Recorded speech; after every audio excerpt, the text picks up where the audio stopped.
좋으신 하나님 찬양합시다. 좋으신 하나님,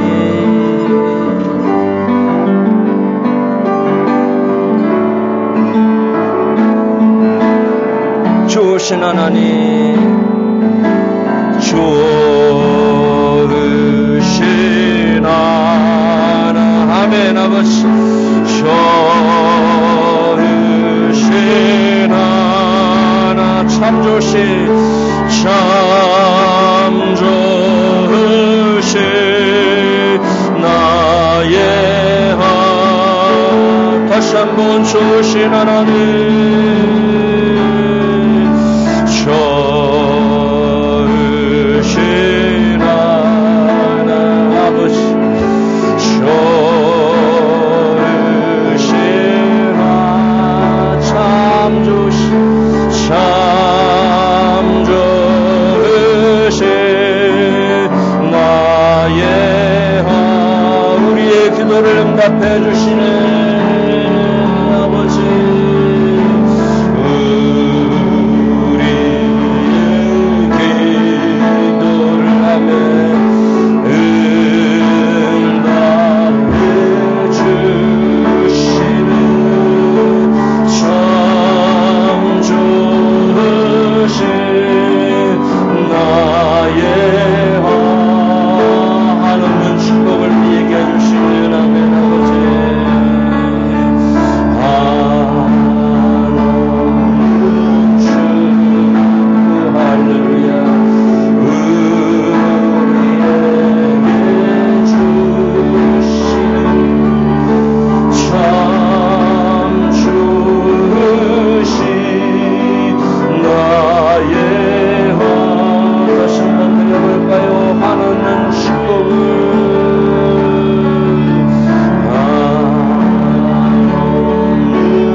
다시 한번 드려요. 가디소그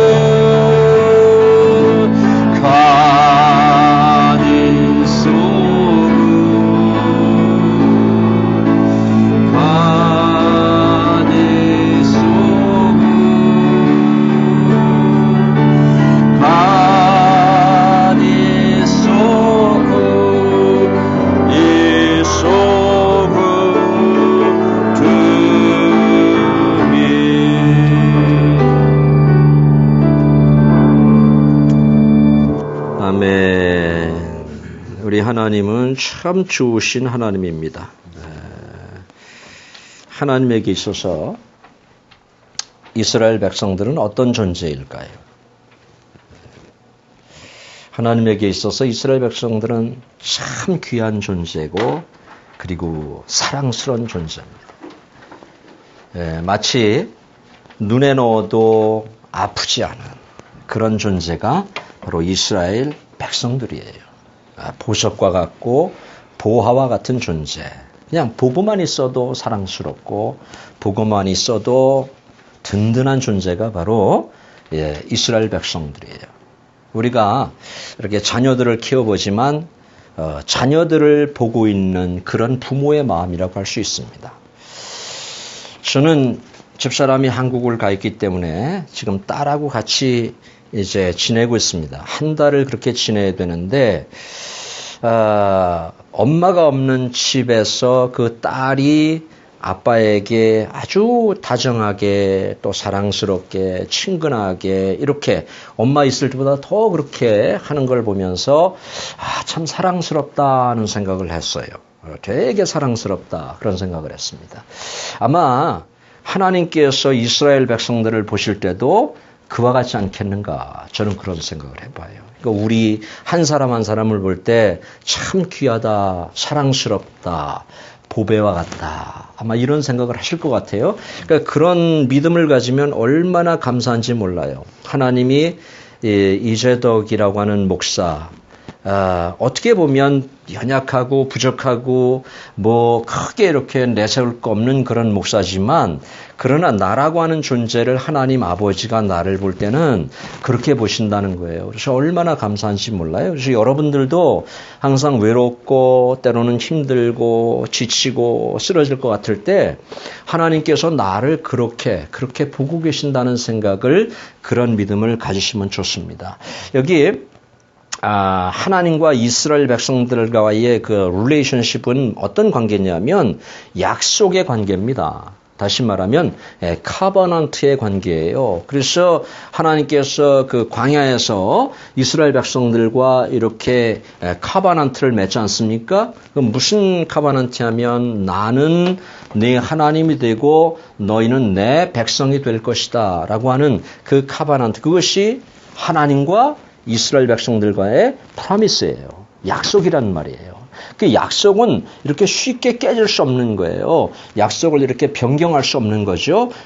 그래서 하나님께서는 유일신 하나님으로 이스라엘 백성들이 섬기길 원하시는 거예요. Only God. 그래서 나 외에는 다른 신을 내게 있게 하지 말지니라. 이것은 하나님의 지나친 요구가 아니라 하나님의 백성들에게 주시는 하나님의 약속이라고 보면 됩니다. 여러분, 하나님께서 이스라엘 백성들에게 두 가지 선물을 주셨어요. 두 가지 선물. 저는 이것을 선물이라고 표현하고 싶은데 하나는 뭐냐 하면 성전 혹은 성막이라고 할 수 있고요. 두 번째는 율법이라고 하는, 이것을 어떤 사람들은 의무로 생각하는 사람들이 있는데 저는 하나님께서 이스라엘 백성들에게 주신 이 두 가지는 선물이다 이렇게 보고 싶어요. 왜 선물이냐면 그럼 하나님께서 이스라엘 백성들에게 왜 율법을 주셨느냐? 이 율법은 뭐냐 도대체? law잖아, law. 법이잖아요. 그렇죠? 율법은 이스라엘 백성들의 삶의 지침으로 주신 거예요. 이것이 이스라엘 백성들의 삶의 법인 거예요. 그래서 우리가 하나님의 나라라고 표현하잖아요. 그렇죠? 하나님의 나라, Kingdom of God, 하나님의 나라. 그럼 하나님의 나라가 있으니까 그 나라의 법이 존재하지 않겠어요? 그렇죠? 그 나라의 백성은 저와 여러분들이고요. 전체 이스라엘을 포함한 거죠. 그 나라의 백성은 저와 여러분들을 말하고, 그리고 하나님의 나라이기 때문에 그 나라의 법이 있는데 그 법이 뭐냐면 바로 율법이라고 하는 거예요. 그러니까 율법은 하나님의 백성들이 지켜야 되는 법인 거죠. 자, 우리가 한국을 떠나서 미국에 와서 살고 있기 때문에 여기는 미국이라고 하는 나라죠. 그러니까 여기 살면서 한국의 법을 고집하면 안 되죠. 그렇죠? 여기 왔으니까 어느 나라 법? 미국이라고 하는 나라의 법을 따라 살아야 돼요. 그 법의 적용을 받고 그 법의 저촉을 우리가 받아야 돼요. 왜냐하면 우리는 이 나라와 살기 때문에 그렇죠. 로마에 가면 로마의 법을 따라야 되는 것은 당연한 것이죠. 자, 이해가 되실 거예요. 그러면 율법은 하나님의 백성들에게 주신 삶의 지침인데, 법인데 하나님의 백성들이 그것을 따라 살아야 된다. 근데 문제는 뭐냐면요. 문제가 하나 있어요. 이스라엘 백성들도 그렇고 저희도 그렇고 성경 말씀대로 살지를 못해요. 저도 지난 일주일 동안 살면서 말씀대로 살지 못한 부분이 있어요. 기도 많이 못했어요. 말씀 많이 못 봤어요. 신방도 많이 못했어요. 뭐 그렇다고 어려운 이웃들을 찾아가 보지도 못했어요. 그냥 나 사는데 바빠서 이 한 주간 살다 보니까 그렇게 살았어요. 예? 그렇게 살았어요. 그래서 하나님의 법을 지키지 못할 때가 많습니다. 이스라엘 백성도 마찬가지예요. 부족해서 못 지키든, 고의적으로 못 지키든, 타의에서 못 지키든, 자의에서 못 지키든 하나님의 법을 못 지킬 때가 너무나 많단 말이에요. 그렇죠? 율법, 그 당시 유대인들은 613개의 조항을 따로 만들었죠? 그렇죠? 그래서 이대로 살아야 된다 이런 조항을 만들었는데 다 살 수가 없어요. 그래서 하나님께서 성전, 성막, 태버나클이라는 태버나클 혹은 성전.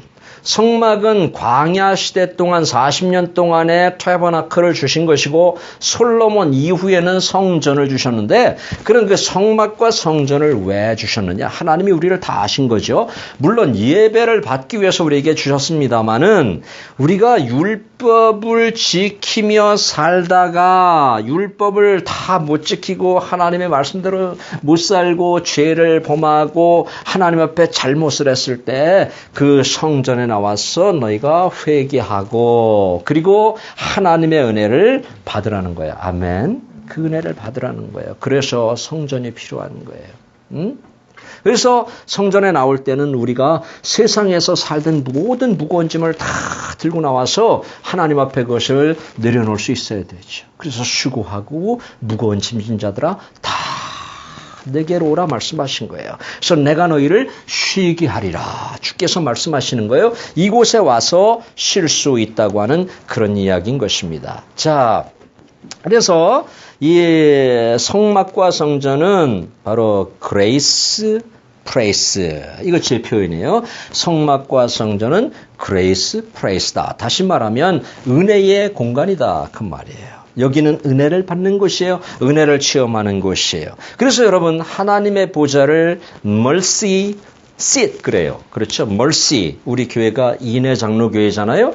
인해라는 말이 mercy라는 말이에요. mercy. 그럼 하나님의 보좌를 mercy seat이라고 하는데 다른 말로는 시은 좌 이렇게 얘기하죠. 그럼 그곳은 뭐냐? 하나님께서 은혜를 베푸는 장소다 그 말이에요. 하나님께서 백성들에게 은총을 베풀고 하나님께서 당신의 백성들에게 위로를 주는 자리가 바로 mercy seat인 거예요. 자, 그런데 이스라엘 백성들이 악한 이유가 뭐냐? 왜 악하냐? 오늘 하나님께서 말씀 예레미야서는 계속해서 하나님께서 그 유다 백성들의 그 모습을 책망하기도 하고 또 권면하기도 하고 위로하기도 하시는데 이스라엘 백성들이 악한 이유가 뭐냐면 하나님께서 주신 은혜를 남용했다는 것이에요. 하나님께서 주신 은혜를 악용했어요. 그러니까 이 유다 백성들은 이 automatically 그냥 은혜가 자동적으로 오는 것으로 그렇게 생각을 했어요. 그러나 그것은 아닌 거예요. 자동 오르지 않습니다. 어떤 짓을 해도 어떤 것을 범해도 은혜가 오는 것은 아니에요. 하나님께서 물론 은혜를 베푸시지만은 그렇게 생각하면 안 된다는 거예요. 여러분 서기관들이 거기 보면 서기관들은 종교 지도자들이잖아요. 서기관, 그죠? 종교 지도자, 성경을 해석하고 성경을 가리키는 사람들인데 지도자라고 볼 수 있어요. 목사님과 같은 그런 아마 존재로 여러분들이 이해하시면 될 것 같아요. 이 서기관들이 유다 백성들을 가리켰는데 이렇게 가르쳤어요. 우리에게는 율법이 있으니까 괜찮다. 율법이 있으니까 율법이 우리를 보호해 줄 것이다. 율법이 우리에게 복을 줄 것이다. 이렇게 가르쳤어요. 물론 맞는 이야기예요. 표면적으로 보면 맞는 이야기예요. 바꿔 말하면 우리에게 성경이 있으니까 괜찮다는 거예요. 내가 성경을 소유하고 있기 때문에 이 성경이 나에게 복을 줄 것이고 이 성경이 나를 지킬 것이고 이 성경이 우리를 인도할 것이다 라고 그렇게 가르친 거예요. 물론 표면적으로는 맞는 이야기입니다. 그러나 문제가 있어요. 문제는 뭐냐면 성경의 내용을 모른다는 거예요. 이해되시죠? 자, 여러분 생각을 잘 해보세요. 이 성경을 내가 들고 있다. 내가 수십 년 이 성경을 소장하고 있었다. 그렇다고 성경이 복을 주는 건 아니에요. 성경이 여러분을 지키는 것도 아니에요. 성경이 우리를 인도하는 것도 아니에요. 그 생각이 잘못된 것이죠.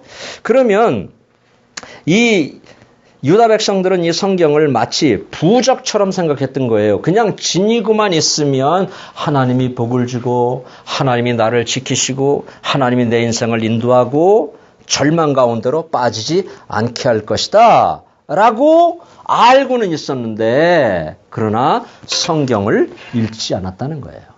하나님의 뜻을 헤아리지 않았다는 거예요. 하나님을 존중하지 않았다는 거예요. 그냥 그냥 알고만 있었던 거예요. 조금 이따 말씀드리겠습니다만 신앙은 knowledge가 아니에요. 신앙은 life예요. 아멘. 이해됐어요? knowledge가 아니라니까요. 우리 이 주의 종들이 정말 이거 경계해야 될 겁니다. 주의 종들 성경 많이 알죠. 다 알죠. 깨고 있죠. 알고 있는 것 가지고 되는 게 아니에요. 신앙은 knowledge가 아니고 신앙은 life라고 하는 것을 우리가 오늘 이 아침에 다시 한번 자각할 필요가 있다고 하는 그런 이야기인 것입니다. 제사장들은 어떻게 가르쳤는지 알아요? 이 서기관들은 그렇게 가르쳤고 제사장들도 역시 종교 지도자들이잖아요. 제사장들은 어떻게 가르쳤냐면 우리에게 성전이 있기 때문에 하나님은 성전에서 언제나 우리와 함께 하시고 우리를 지키시고 우리에게 복을 주시고 우리를 절망 가운데로 그 하나님이 인도하지 않을 것이다 라고 가르쳤습니다. 물론 맞는 이야기예요. 지당한 이야기예요. 그런데 이스라엘 백성들은 그 성전에서 하나님을 섬기지 않고 바알과 아세라 목상을 섬겼다는 것입니다. 다시 말하면 하나님의 것들을 이용해서 자기의 만족을 채워갔다고 하는 것입니다. 그 심령에 하나님은 존재하지 않았는데 하나님의 이름을 사용했다고 하는 것입니다. 저도 항상 그런 두려움이 있어요. 바울도 그런 표현을 한 것으로 알고 있는데 이렇게 성도들 앞에서 설교를 하고 성도들을 가리키다 보면 이것이 과연 공허한 소리가 되면 어떡하는가. 내 속에는 실제 믿음은 없고 내 속에는 실제 능력은 없고 내가 그냥 입으로만 성도들에게 이 내용을 주고 있는 것이 아닌가라고 하는 생각 때문에 가끔 이렇게 나 혼자 깊은 생각에 빠질 때가 있습니다. 사랑하는 성도 여러분, 이 난리지보다 여러분의 삶에 하나님의 존재, 하나님의 은혜, 하나님의 은총으로 가득 채울 수 있기를 주님의 이름으로 축원합니다. 아멘. 이스라엘 백성들의 착각이 있어요. 어떤 착각이냐면 무엇을 하고 있기 때문에 괜찮다고 하는 생각을 했어요. 그들은. 마치 영어로 말하면 개런티가 되는 것으로 생각했어요. 다시 표현하면 인슈런스를 들어놓은 것으로 생각했던 거예요. 내가 성경을 소지하고 있기 때문에 괜찮다. 이런 생각이에요. 내가 교회에 나와서 예배를 드리고 있기 때문에 괜찮다. 이런 생각을 하는 거죠. 자, 또 하나는 내가 11조를 드리고 절기헌금을 드리고 각종 헌금을 드리기 때문에 괜찮다라고 생각하는 거예요. 내가 이것도 하고 저것도 하고 교회에서 헌신하기 때문에 구원은 따놓은 당상이고 하나님의 백성으로서 완벽한 것이다. 컴플릿이다. 완성된 것이다. 이렇게 생각하는 그런 잘못된 생각이 유대인들의 삶 속에 있었다고 하는 것입니다. 다시 말씀드리지만 기독교는 knowledge가 아니라 life로 말해줘야 된다고 하는 것을 여러분들이 기억하시면 좋겠어요. 많이 하는 게 중요하지 않아요. 내 중심에서 그 중심에 있는 내용들이 내 삶으로 어떻게 표현되고 그 삶으로 어떻게 나타나고 어떻게 연출되느냐가 더 중요한 것입니다. 그래서 기독교는 의식의 종교가 아닙니다, 여러분. 기독교는 삶의 종교입니다. 삶의 종교. 그래서 교회를 나오실 때 주일날이 됐구나. 교회에 가자. 이것도 대단히 중요합니다만은 교회를 나오실 때 여러분들이 일주일 동안의 삶을 살았던 모든 짐들, 그 짐들은 제가 모르지만 여러분들은 아실 것입니다. 그 짐들을 모두 싸가지고 나와서 하나님 앞에서 치료받고 하나님 앞에서 위로받고 하나님 앞에서 거룩한 형상으로 다시 거듭나야 된다고 하는 이야기예요. 싸가지고 오셔야 돼요. 몸만 오시면 안 돼요. 그 마음에 복잡한 거, 마음의 상처, 근심했던 거, 걱정했던 거, 염려했던 거, 나 혼자서 껴안고 부대꼈던 거, 남한테 얘기하지도 못했던 이런 문제들을 하나님 앞에 나와서 이 성전에 나와서 그것을 다 하나님 앞에 풀어놓고 고백할 때 하나님께서 심령을 만지시고 터치하시고 위로하시고 치료하시고 싸매실 것입니다. 상한 갈대와 같은 우리의 심령을 하나님께서 싸매시고 꺼져가는 심지어 같은 그런 모습을 하나님께서 우리를 치료하신다는 이야기예요. 그러므로 우리 성도 여러분, 여러분 생각에 혹시 이 유다 백성들과 같이 내가 무엇을 하고 있기 때문에 괜찮을 것이다 라고 하는 생각을 혹시 가지고 계시다고 하면 오늘 이 아침에 좀 버리시면 좋겠어요. 내가 예배 드리고 있으니까 괜찮겠지? 나 교회에 나오고 있으니까 괜찮겠지? 내가 꼬박꼬박 헌금 드리니까 괜찮겠지? 이런 생각을 버리시기 바랍니다. 그래서 하나님께로 좀 더 들어가고 하나님을 경험하고 체험하는 저와 여러분들이 될 수 있기를 주의 이름으로 간절히 축복합니다. 찬양 한번 드려요. 나의 사랑, 나의 생명, 나의 예수님 한번 드려볼까요?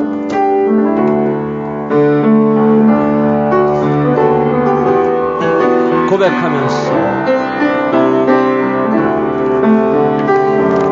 나의 사랑, 나의 생명, 나의 사랑, 나의 생명, 나의 예수님,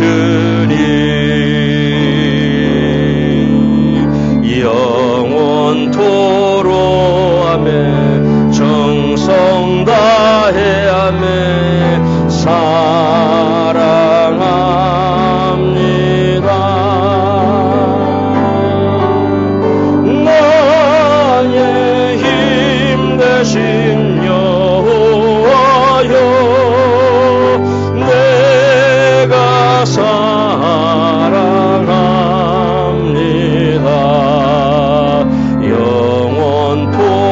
아버지 정성 다해 살아. 다시 한번 드리겠습니다. 나의 사랑, 나의 생명,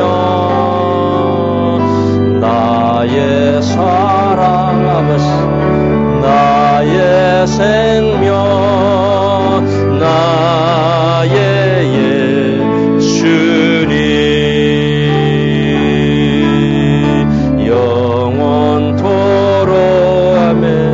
정성 다해 사랑합니.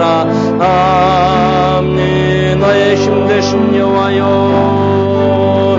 나의 힘 되신 여호와 아버지, 내가 사랑합니다.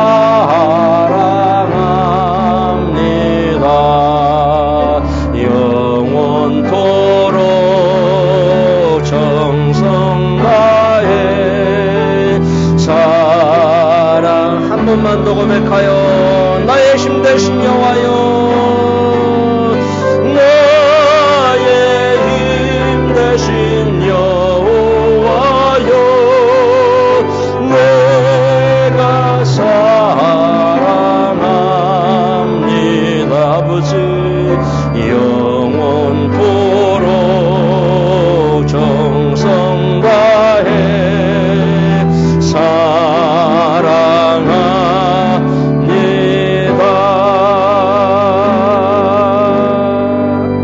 아멘.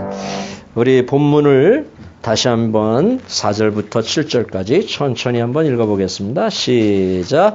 너는 또 그들에게 말하기를 여호와의 말씀에 사람이 엎드려지면 어찌 일어나지 아니하겠으며 사람이 떠나갔으면 어찌 돌아오지 않겠느냐. 이 예루살렘 백성이 항상 나를 떠나 물러가면 어찌미뇨. 그들이 거짓을 고집하고 돌아오기를 거절하도다. 내가 귀를 기울여 들은즉 그들이 정직을 말하지 아니하며 그 악을 뉘우쳐서 나의 행한 것이 무엇인고 말하는 자가 없고 전장을 향하여 달리는 말같이 각각 그 길로 행하도다. 공중의 학은 그 정한 시기를 알고 반구와 죄비와 두루미는 그 올 때를 지키거늘 내 백성은 여호와의 규례를 알지 못하는도다. 아멘. 자, 제가 8장을 조금 설명드릴게요. 8장에서 말하는 키팀은 무엇일까요? 8장에서 말하는 중심 주제는 무엇일까요? 이 띠임은 무엇일까요? 이것은 바로 8장에서 돌아옴입니다. 돌아옴. 이것이 8장의 주제예요. 히브리 말로는 슈브라고 얘기합니다. 슈브. 돌아오다, 돌아가다 그런 뜻이에요. 그래서 여기 4절 보니까 여러분이 어떻게 읽으셨는지 모르겠는데 4절 보니까 돌아오지 아니하겠느냐 not return 이렇게 말했어요. 돌아오지 않는다 이렇게 말하고 있죠.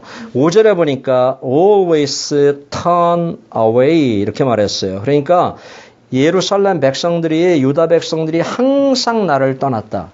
항상 나를 외면했다. always라고 하는 표현을 쓰셨어요. 하나님께서 항상 외면했대요. 예? 그 다음에 또 5절에 보니까 refuse to return 돌아옴을 거부했다.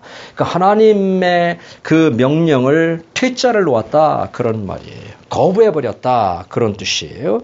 6절에 보니까 no one repents 이렇게 얘기했어요. 아무도 회개하는 사람이 없었다.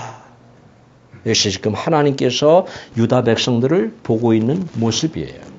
그 모습 속에 내 모습도 있고 여러분의 모습도 있다는 거예요. 돌아오기를 싫어했다. 아무도 회개하는 사람이 없었다. 하나님의 뜻을 헤아리는 사람이 아무도 없었다. 그래서 뭐라고 합니까? 배틀을 향해서 달려가는 홀시처럼 전투를 향해서 달려가는 이것은 멈추지 않는 것을 말해요. 어쩌면 브레이크가 고장난 자동차를 얘기하고 있는 거예요. 하나님께서 멈추라 하는데도 계속해서 달려가는 말과 같이 너희가 달려갔다.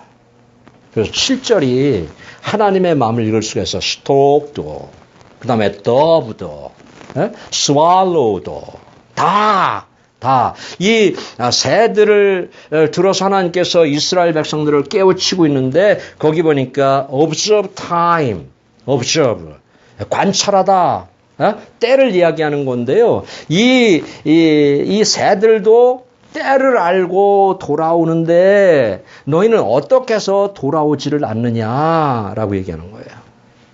우리가 깜빡깜빡하는 사람의 머리를 표현할 때에 이런 표현 써서 좀 죄송합니다만은 새 대가리라고 얘기를 해요. 깜빡 잊어먹고 기억 잘 못하고 그러는 사람을 새 대가리라고 얘기하는데 이것은 잘못된 거예요. 새가 들으면 기분 나쁜 얘기예요. 진짜 기분 나쁜 얘기예요. 왜냐하면 여기 말하잖아요. 새들도 반구와 제비와 두루미와 학도 다 그 observe 관찰을 하고 때를 시기를 관찰하고 하나님께 돌아오는데 그 뒤에 보니까 너희는 여호와의 규례를 알지 못하는도다 이렇게 얘기하고 있지 않습니까? 그럼 이재덕 목사의 머리가 새 머리보다 더 형편없다는 이야기인가요? 제가 한번 리돈도 비치를 가서 그 피어가 있잖아요. 거기를 한번 바람 쐬러 갔는데 거기 가면 그 갈매기가 많지 않습니까?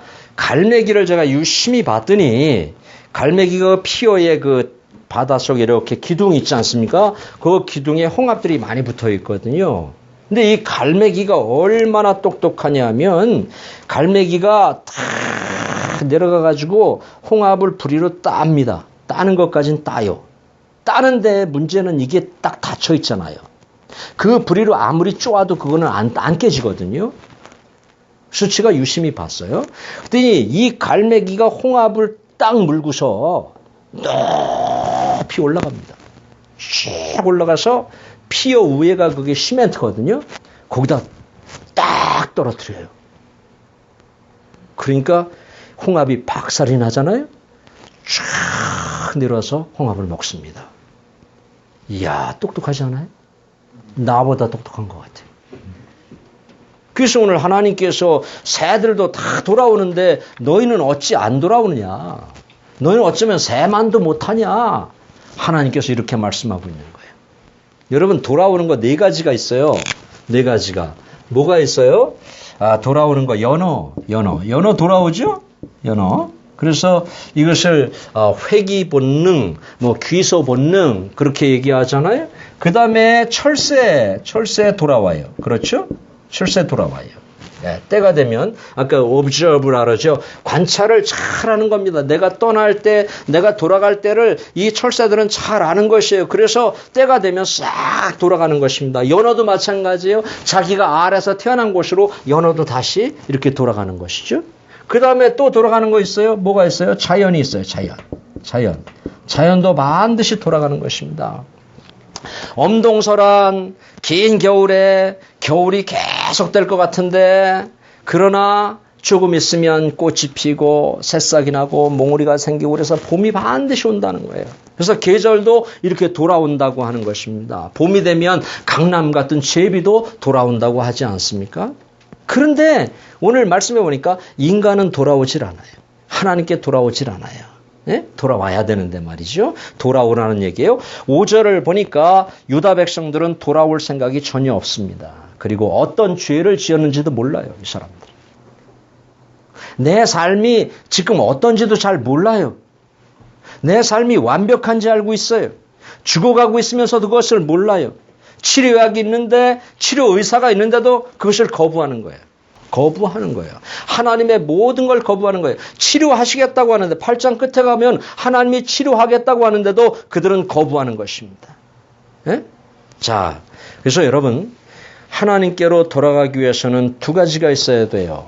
깨달음과 깨달음. 네? 깨달음.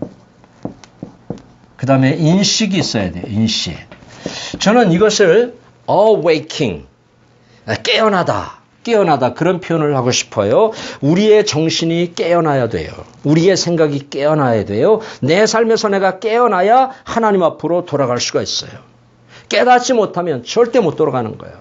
누가복음에 나오는 탕자가 그 자기의 처지를 깨달았을 때 하나님께로 돌아갈 수가 있었던 거예요. 그렇죠? 깨닫지 못하면 못 돌아가는 것입니다. 예?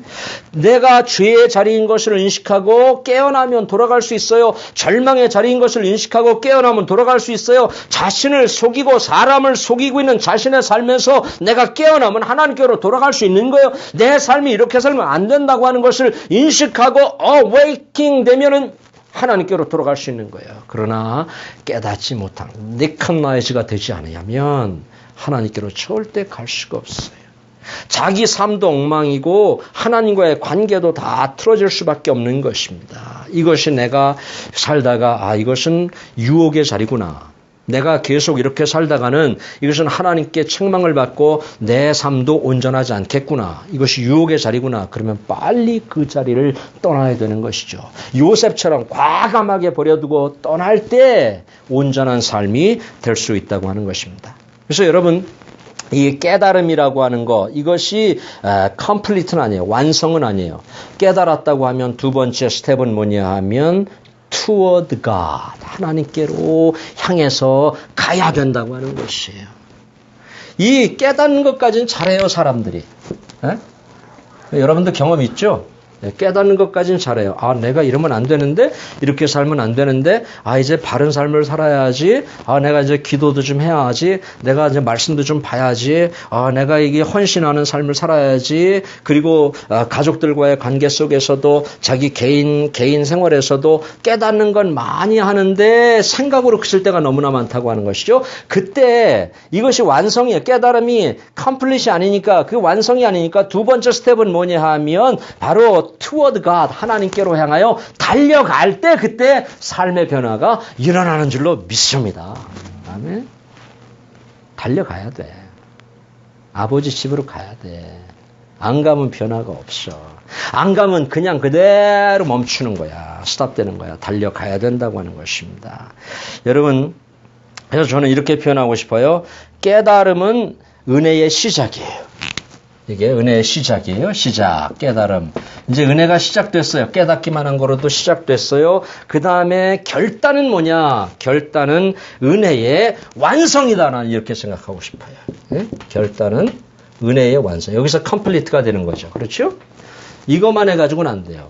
시작만 해가지고는 안 되고 결단까지 와서 거기서 컴플리트가 일어나야 된다. 자, 깨닫지 못하면 계속 하나님께서 우리를 향해서 이렇게 권면하고 경고하는데 깨닫지 못하면 나중에 too late, 늦을 수가 있어요. 다 마찬가지. 건강도 마찬가지. 우리의 삶도 마찬가지예요. 깨달음이 오잖아요. 깨달음이 온다는 것은 하나님의 영감이 우리에게 온다는 것이거든요.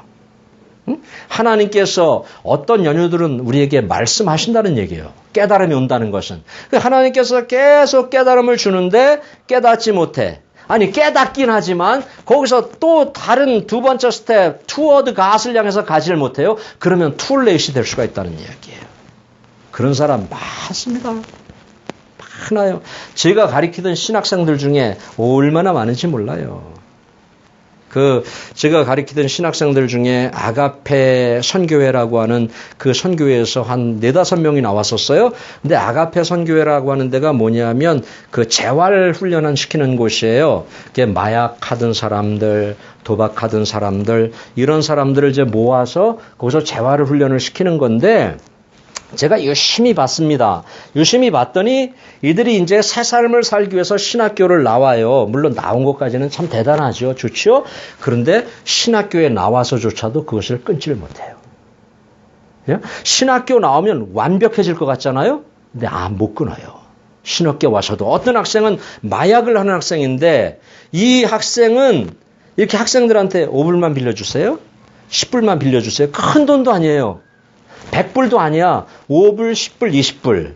그걸 주면 뭐 하냐면 그걸 가져가서 마약을 사는 거예요. 20불 주고 사가지고 또 마약을 하고 이렇게 하는 것이었어요. 그래서 제가 참 안타까웠어요. 결단 이 깨달음까지는 했는데 다음 단계로 가지 못하는 거예요. 그러니까 신학을 해도 소용이 없어요. 나와 있어도 소용이 없어요. 어쩌면 조금 삶의 어떤 그 변화는 있겠지만 의미는 있겠지만 그들의 삶을 송두리째 바꿀 수 있는 그런 변화는 없는 거예요. 하나님을 향해서 깨달았으면 투어드 갓 하나님을 향해서 곧장 달려갈 때 그때 비로소 변화가 있게 되는 것입니다. 늦을 수 있어요. 건강도 마찬가지예요. 깨달았으면 하나씩 실천해 가야 돼요. 그렇지 않으면 나중에 늦어요. 제가 이제 나이 들면서 보니까 그래요. 제 건강도, 저는 건강에 그래도 간 외에는 자신 있는 사람이었어요. 일주일에 2번 축구하죠. 걷는 거 좋아하죠. 뛰어다니는 거 좋아하죠. 운동을 많이 한다고 생각했는데, 나이가 들어가니까 몸이 점점 약해져요. 제가 알아요. 팔에 힘이 없어요. 다리에 힘이 없어요. 네? 제가 알아요. 운동을 해보면 이 거리도 안 나가고 안 되는 거예요. 점점. 그러니까 이대로 있다가는 그냥 한 65세, 70세 되면 이거는 완전히 내 몸이 그냥 망가지겠다 싶은 거예요. 그러니까 이건 깨달음이죠. 여러분도 다 깨달으셔야 돼요. 깨달았으면 실천해야 돼요. 아멘. 네, 실천하셔야 돼요. 우리 성도들. 저기 나이아가라 폭포 나이아가라. 그게 가면 다 젊어요. 나이아가라. 그래서 그 나이아가라 폭포의 상류에서부터 큰 얼음덩어리가 또 내려오는데 거기에 짐승의 죽은 시체가 이렇게 얼음덩이에 아마 이제 같이 얼었었나 보죠. 그러니까 큰 독수리 한 마리가 거기 얼음덩어리에 탁 앉아서 그것을 뜯어먹고 있었어요. 근데 상류에서부터 오니까 이제 점점 이 하류가 폭포 그 낭떠러지가 가까워 오는 거죠. 근데 독수리 생각에는 나한테는 큰 날개가 있단 말이지. 언제든지 날개를 펴고 폭포 거의 가까이 오면 날개를 펴고 날면 되지. 걱정 없어. 그리고서 여유를 가지고 그 고기를 뜯어먹기 시작했어요. 1시간, 2시간 그렇게 뜯어먹었어요. 마음 놓고 뜯어먹다 보니까 나중에 자기의 발바닥이 얼음에 꽉 얼어버렸어요. 날개짓을 아무리 해도 날 수가 없었던 거예요. 결국은 폭포와 함께 낭떠러지로 추락해버렸다는 그런 이야기가 있습니다. 우리의 삶도 그럴 수가 있어요. 언제든지 내가 돌아가면 되지. 언제든지 내가 깨달으면 되지. 언제든지 정신 차리면 되지. 언제든지가 되지 않는다는 얘기예요. 그것이 바로 사단의 술수기 때문에 그것이 악한 영이 나를 지금 붙들어매고 나를 망하게 하는 것이기 때문에 그것을 그 순간 끊어버리는 순간에 바로 하나님께 나갈 수 있다고 하는 거예요. 아멘. 이걸 못해요. 결단만 하면 성공합니다. 아멘. 결단만 하면 이미 반은 성공한 것이에요. 근데 결단이 안 돼요. 이게 문제입니다. 오늘 이 아침에 사랑하는 여러분, 결단의 은혜가, 결단의 축복이 여러분에게 임할 수 있기를 주의 이름으로 축원합니다. 자꾸 도전받으셔야 돼요. 자꾸 도전받아야 돼요. 그냥 이대로는 안 된다고 한번 생각해 보세요. 내가 이렇게 가다가는 내 건강도, 내 신앙도, 내 가정도 이렇게 가다가는 안 된다고 한번 생각을 해보세요. 일단 안 된다고 생각을 하고 그 안에서 한번 몸부림을 쳐보세요. 안 된다고 이제 더 이상 해도 안 돼라고 다 포기하고 기브업하고 그렇게 있지 말고 그 다음에 답답하더라도 뭔가 복잡하더라도 또 다른 어떤 새로운 어떤 변화와 새로운 길이 있겠지라고 생각하고 그 안에서 한번 번민해 보세요. 그럼 반드시 그 안에 답이 있을 줄로 믿습니다. 반드시. 깨달음이 왔을 때 여러분 꼭 결단하셔야 돼요. 로마서 여기 한번 봅시다. 같이 읽어봅시다. 시작. 너희가 이 시기를 알거니와 자다가 깰 때가 되었으니 이는 이제 우리의 구원이 처음 믿을 때보다 가까웠습니다. 밤이 깊고 낮이 가까웠으니 그러므로 우리가 어둠의 일을 벗고 빛에 가보십니다. 아멘. 뭐라 그래요? 너희는 이 시기를 알아야 된다 그러죠. 이 시기. Observe time. 관찰을 잘 하란 말이야. 내 개인의 삶, 내 가정의 삶, 나와 내 와이프의 삶, 내가 이렇게 하면 어떤 일이 앞으로 일어날 것인가, 어떤 변화가 있을 것인가, 이런 관찰을 잘 하라는 거예요. 그 시기를 놓치지 말라는 거예요. 그 때를 놓치지 말라는 거예요. 여기 보니까 영어 성경에 자다가 깰 때가 되었다. Wake up your slumber라고 얘기했어요. Wake up 뭐예요? 일어날 때, 일어날 때. 정신을 차릴 때 잠에서 너희가 깨어나야 된다 그 말이에요. 이건 신앙의 잠도 말하지만 우리 삶 속에서 다 적용할 수 있는 그런 이야기들이에요. 여기 보니까 밤이 깊고 낮이 가까웠다. Almost. 때가 다가오고 있다. 때가 다가오고 있다. 그러니까 너희가 정신을 차려야 된다. 이렇게 얘기하고 있습니다. 사랑하는 성도 여러분, 지금이 now time is return to God. 하나님께로 돌아갈 때임을 꼭 믿으시기를 축원합니다. 지금 돌아가지 않으면 늦어요. 지금이 now time is turning from sin. 영어가 뒤죽박죽일지라도 깨닫는 은혜가 여러분들에게 임하기를 축원합니다. 별로 발음도 시원치 않지만 목사님이 개떡같이 얘기하면 여러분에게 찰떡같이 알아듣는 은혜가 임할 수 있기를 주의 이름으로 축원합니다. 어디 밖에 나가서 목사님 영어 못한다고 흉보지 말고 우리 목사님 그래도 영어 못하는데 하려고 애쓴다고 격려하고 칭찬해주는 아멘. 어쨌든 사랑하는 성도 여러분, 하나님께로 한 발자국만 돌아갈 수 있기를 축복하고 죄의 자리에서 여러분이 혹시 방황하고 있다고 하면 too late, 더 늦기 전에 하나님께로 유턴할 수 있기를 주의 이름으로 간절히 축원합니다. 아멘.